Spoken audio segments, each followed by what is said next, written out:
മുതിർന്ന കോൺഗ്രസ് നേതാവ് PJ കുര്യനാണ് നമ്മോടൊപ്പമുള്ളത്. Sir, ഇപ്പോൾ മുതിർന്ന നേതാക്കളായിട്ടുള്ള മുല്ലപ്പള്ളി രാമചന്ദ്രൻ, VM സുധീരൻ, ഇവരൊക്കെ ഇനിയിപ്പോൾ തദ്ദേശ തെരഞ്ഞെടുപ്പും നിയമസഭാ തെരഞ്ഞെടുപ്പും ഒക്കെ വരാൻ പോകുന്നു. ഇങ്ങനെയുള്ള മുതിർന്ന നേതാക്കളും സജീവമായി നേതൃനിരയിലേക്ക് ഇനിയും വരേണ്ടേ? തീർച്ചയായും മുതിർന്ന നേതാക്കൾ എല്ലാവരും സജീവമാകണം. സജീവമായിട്ട് തന്നെ പഞ്ചായത്ത് തെരഞ്ഞെടുപ്പിൽ മാത്രമല്ല, അസംബ്ലി തെരഞ്ഞെടുപ്പിലും എല്ലാം സജീവമായി പ്രവർത്തിക്കണം പാർട്ടിക്ക് വേണ്ടി എന്ന് തന്നെയാണ് എൻ്റെ അഭിപ്രായം. അതുകൊണ്ടാണ് ഞാൻ സജീവമായി നിൽക്കുന്നത്. ഇപ്പോൾ AICC നേതൃത്വത്തിനും ഇപ്പോൾ അങ്ങ് പറഞ്ഞ അതേ നിലപാട് തന്നെയല്ലേ ഉള്ളത്? തീർച്ചയായും. പക്ഷേ മുതിർന്ന നേതാക്കൾ സ്ഥാനത്തിൻ്റെ പിന്നാലെ പോകാൻ പാടില്ല. സ്ഥാനം ചോദിച്ചു പോകാൻ പാടില്ല. സ്ഥാനങ്ങൾ ചോദിക്കാതെ പാർട്ടിയാണ് അവർക്ക് പല സ്ഥാനങ്ങളും നൽകിയിട്ടുള്ളത്. മന്ത്രിമാരായവർ, KPC പ്രസിഡന്റുമാരായവർ, ഉയർന്ന സ്ഥാനങ്ങളിലിരുന്നവർ, അവർ ഇനി ഞാനൊന്നും ചെയ്യില്ല, ഞാനൊന്നും അറിഞ്ഞില്ല, എനിക്കൊരു ഉത്തരവാദിത്വമില്ല എന്ന നിലയിൽ മാറി നിൽക്കുന്നത് ശരിയല്ല. അവർ സ്ഥാനങ്ങൾ ചോദിക്കരുത്, അതേസമയത്ത് പാർട്ടിക്ക് വേണ്ടി സജീവമായി പ്രവർത്തിക്കണമെന്നാണ് എൻ്റെ അഭിപ്രായം. അതുകൊണ്ട് തന്നെയാണ് ഞാൻ പ്രവർത്തിക്കുന്നത്. ഇനിയിപ്പോൾ തദ്ദേശ തെരഞ്ഞെടുപ്പ് ഉടൻ തന്നെ വരാൻ വേണ്ടി പോകുന്നു. ഇപ്പോൾ അങ്ങ് പറഞ്ഞതുപോലെ തന്നെ ഇപ്പോൾ KPCC പ്രസിഡന്റ് K സുധാകരൻ, ഒപ്പം തന്നെ പ്രതിപക്ഷ നേതാവ് BD സതീശൻ, ഇവരെ മുൻനിർത്തി മാത്രം കേരളത്തിൽ ഇനിയിപ്പോൾ തദ്ദേശ തെരഞ്ഞെടുപ്പിലാണെങ്കിലും നിയമസഭാ തെരഞ്ഞെടുപ്പിലാണെങ്കിലും ഒരു വിജയത്തിലേക്ക് പോകാൻ കഴിയില്ല എന്ന AICC നേതൃത്വത്തിന് തോന്നലുണ്ടോ? അതുകൊണ്ടാണോ ഈ ഒരു സാഹചര്യത്തിൽ ഇങ്ങനെയുള്ള മുതിർന്ന നേതാക്കളെ കൂടി അങ്ങ് പറഞ്ഞ രീതിയിൽ മുൻനിരയിലേക്ക് തന്നെ കൊണ്ടുവരാൻ ശ്രമിക്കുന്നത്? KPCC പ്രസിഡന്റും BD സതീശനും അവർ രണ്ടുമാണ് മുൻനിരയിൽ നിന്ന് നയിക്കേണ്ട, അവരാണ് ക്യാപ്റ്റന്മാർ. അതിൻ്റെ മേളിൽ ആരും കേരളത്തിൽ ഇല്ല. മുതിർന്ന നേതാക്കന്മാർ എല്ലാവരും തന്നെ അവരുടെ നേതൃത്വം അംഗീകരിച്ചുകൊണ്ട് ചേർന്ന് പ്രവർത്തിക്കണം. അതാണ് ഞാൻ പറയുന്നത്. അവരുടെ മുകളിൽ ഒരു മുതിർന്ന നേതാവും കേരളത്തിൽ ഇല്ല.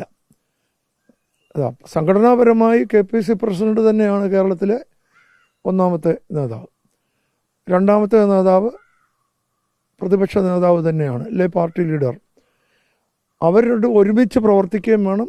അവരുടെ നേതൃത്വത്തെ അംഗീകരിച്ചുകൊണ്ട് എല്ലാ മുതിർന്ന നേതാക്കളും പാർട്ടിയോട് ചേർന്ന് പ്രവർത്തിക്കണം എന്നാണ് എൻ്റെ അഭിപ്രായം. AICC നേതൃത്വത്തോട് അങ്ങ് ഇക്കാര്യങ്ങൾ നേരിട്ട് പറഞ്ഞിരുന്നു. അപ്പോൾ AICC നേതൃത്വത്തിൻ്റെ ഒരു തിരിച്ചുള്ള ഒരു നിലപാട് എങ്ങനെയായിരുന്നു? ഞാൻ AICC നേതൃത്വത്തോട് പറഞ്ഞെന്നാര് പറഞ്ഞു? ഞാൻ പറഞ്ഞില്ലല്ലോ. നിങ്ങളെങ്ങനെ ആ ചോദ്യം ചോദിക്കുന്നത്? എങ്ങനെയാണ് ചോദിക്കുന്നത്? ഞാൻ AICC നേതൃത്വത്തോട് സംസാരിച്ചിട്ടുണ്ട്. അതെന്താണെന്ന് ഞാനിവിടെ പറയത്തില്ല. അതിൽ പറയാവുന്ന കാര്യങ്ങൾ വരികയാണെങ്കിൽ അന്നേരം പറയാം. ഇപ്പോൾ സംസാരിച്ച കാര്യം എന്താണെന്നോ അവർ പറഞ്ഞ മറുപടി എന്താണെന്നോ ഞാൻ പറയില്ല ഇപ്പോൾ ദേശീയ രാഷ്ട്രീയത്തെക്കുറിച്ചും കേരളത്തിലെ രാഷ്ട്രീയത്തെക്കുറിച്ചും ഏറെ അറിവുകളുള്ള ഒരു മുതിർന്ന നേതാവ് കൂടിയാണല്ലോ അങ്ങ്. സ്വാഭാവികമായും കോൺഗ്രസിൻ്റെ ദേശീയ തലത്തിലുള്ള ഇനിയുള്ള ഒരു ശക്തമായിട്ടുള്ള തിരിച്ചുവരവും, ഒപ്പം തന്നെ സംസ്ഥാനത്തും കോൺഗ്രസിൻ്റെ ഒരു തിരിച്ചുവരവ്, അതിന് വ്യക്തമായിട്ടുള്ള ചില സൂത്രവാക്യങ്ങളൊക്കെ അങ്ങയുടെ മനസ്സിലുണ്ടായിരിക്കും. അത് സ്വാഭാവികമായും AICC നേതൃത്വവുമായി അങ്ങ് പങ്കുവച്ചിട്ടില്ലേ? അതായത് കേരളത്തിൽ കോൺഗ്രസ് ശക്തമായി തിരിച്ചു വരും, ഭരണത്തിൽ വരുമെന്ന കാര്യത്തിൽ ഒരു സംശയവുമില്ല. അത് ഇടതുപക്ഷ നേതാക്കന്മാർക്കും അതറിയാം. കഴിഞ്ഞ തെരഞ്ഞെടുപ്പിൽ സംഭവിച്ചതുപോലുള്ള ഒരു തുടർഭരണം ഇനി ഉണ്ടാകില്ല എന്നുള്ളത് എല്ലാവർക്കും അറിയാം. അതുകൊണ്ട് അതിൽ സംശയമില്ല.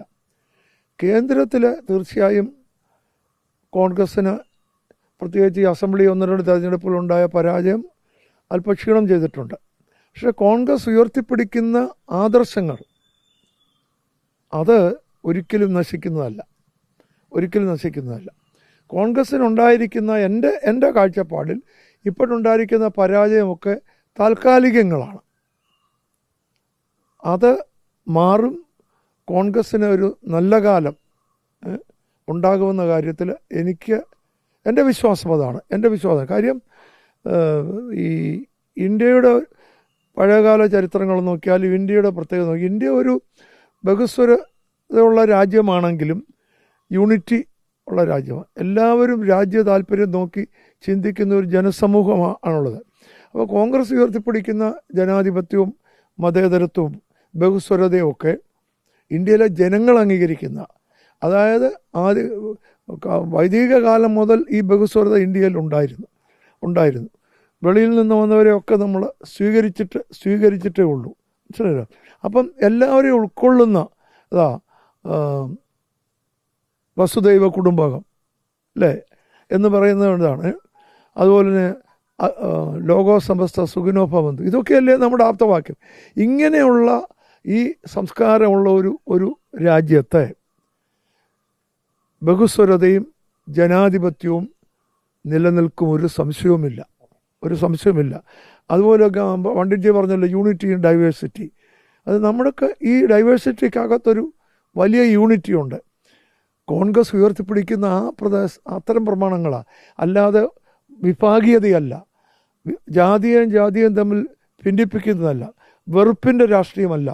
കോൺഗ്രസ് ഉയർത്തിപ്പിടിക്കുന്നത് ബഹുസ്വരതയുടെയും സഹവർത്തിത്വത്തിൻ്റെയും സ്നേഹത്തിൻ്റെയും സഹകരണത്തിൻ്റെയും രാഷ്ട്രീയമാണ്. ആ രാഷ്ട്രീയത്തിന് എന്നും നിലനിൽപ്പുണ്ട്. സംഘടനാപരമായി ചിലപ്പോൾ ഒരു തെരഞ്ഞെടുപ്പിൽ തോറ്റെന്ന് വരാം, ജയിച്ചെന്ന് വരാം. മുതിർന്ന നേതാവ് AK ആന്റണി കഴിഞ്ഞ ദിവസം വളരെ പ്രാധാന്യമുള്ള ഒരു പ്രസ്താവന നടത്തിയിരുന്നു. മുഖ്യമന്ത്രി ആരാകുമെന്നതിനെ പറ്റിയല്ല ഇപ്പോൾ ചർച്ച നടത്തേണ്ടത്, മറിച്ച് തദ്ദേശ തെരഞ്ഞെടുപ്പിൽ എങ്ങനെ UDFനും ഒപ്പം തന്നെ കോൺഗ്രസിനും ഒരു വലിയ വിജയത്തിലേക്ക് പോകാം, അതിനെപ്പറ്റിയാണ് ഇപ്പോൾ ചിന്തിക്കേണ്ടതെന്നാണ് AK ആന്റണി പറഞ്ഞത്. അങ്ങ് അതിനോട് യോജിക്കുന്നുണ്ടോ? ഞാൻ പൂർണ്ണമായി അതിനോട് യോജിക്കുകയാണ്. ഞാൻ നേരത്തെ തന്നെ ഞാനും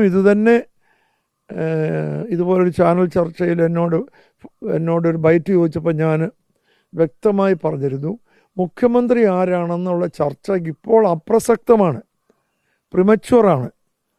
മുഖ്യമന്ത്രി ആരാണെന്നൊക്കെ ചർച്ച ചെയ്യേണ്ടത് കോൺഗ്രസ് ജയിച്ചതിന് ശേഷം വേണം. അതിനി പല കടമ്പകളുണ്ട്. നമുക്ക് പഞ്ചായത്ത് തെരഞ്ഞെടുപ്പ് ജയിക്കണം.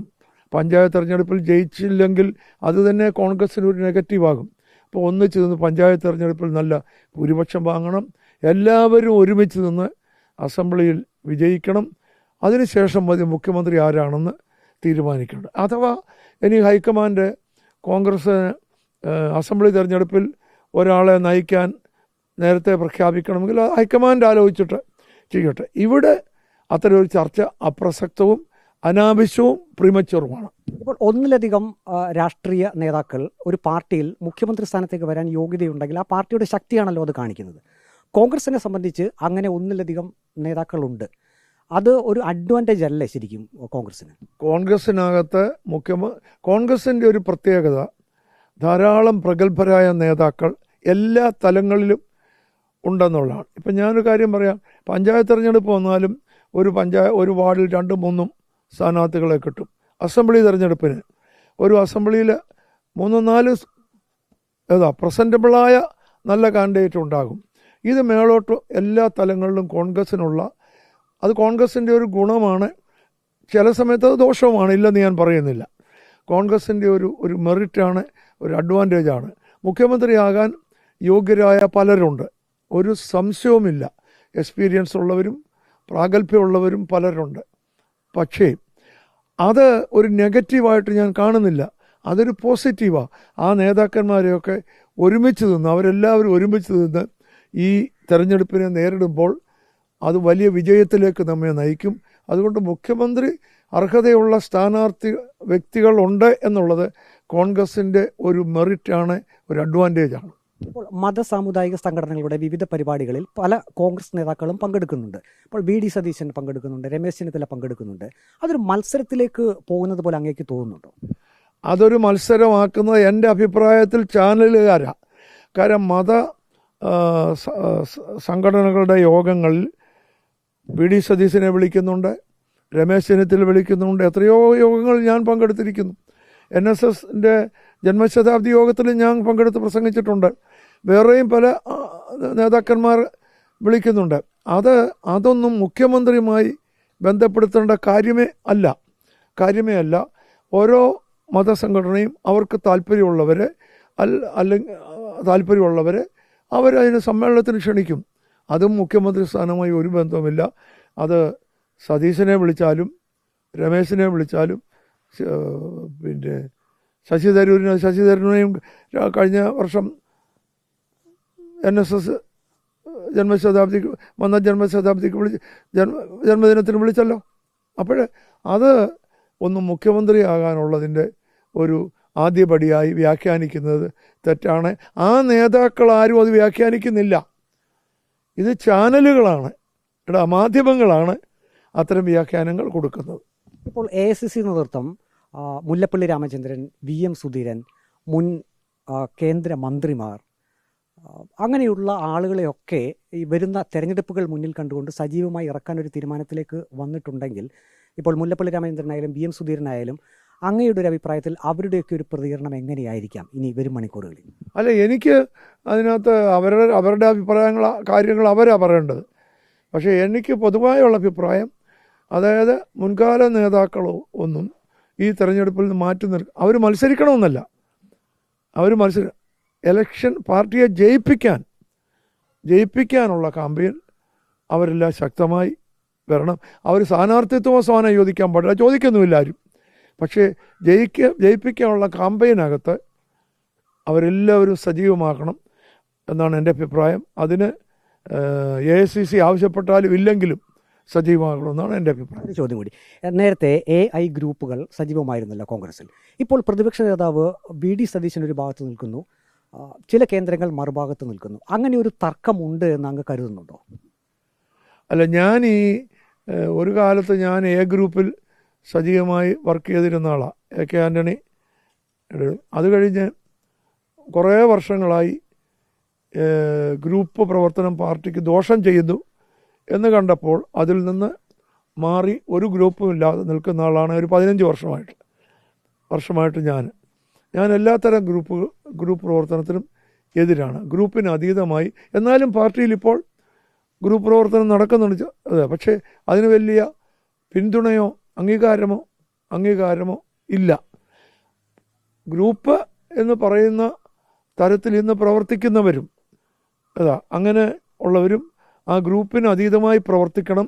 പാർട്ടിയാണ് ഗ്രൂപ്പ് എന്ന് പറയുന്നത് പാർട്ടി തന്നെയാണ്, പാർട്ടിയാണ് ഗ്രൂപ്പ് എന്ന കാഴ്ചപ്പാടോടെ പ്രവർത്തിക്കണമെന്നാണ് എൻ്റെ അഭിപ്രായം. വരുന്ന തദ്ദേശ തെരഞ്ഞെടുപ്പിലും ഒപ്പം തന്നെ നിയമസഭാ തെരഞ്ഞെടുപ്പിലും കോൺഗ്രസും UDFും മികച്ച വിജയം നേടണം. അതിനുവേണ്ടി ഇപ്പോഴത്തെ നേതൃത്വത്തിന് പുറമെ മുൻകാല നേതാക്കൾ അവർ കൂടി സജീവമായി കോൺഗ്രസിൻ്റെ പ്രവർത്തനത്തിലേക്ക് വരണം എന്നാണ് മുതിർന്ന നേതാവ് PJ കുര്യൻ ആഗ്രഹിക്കുന്നത്. ഒപ്പം തന്നെ AICC നേതൃത്വവും ഇക്കാര്യം ആഗ്രഹിക്കുന്നതായി PJ കുര്യൻ സ്ഥിരീകരിക്കുന്നു. വീഡിയോ ജേർണലിസ്റ്റ് അജി കുടുംബനൊപ്പം reporter Praveen Purushothaman, in reporter, Pathanamthitta.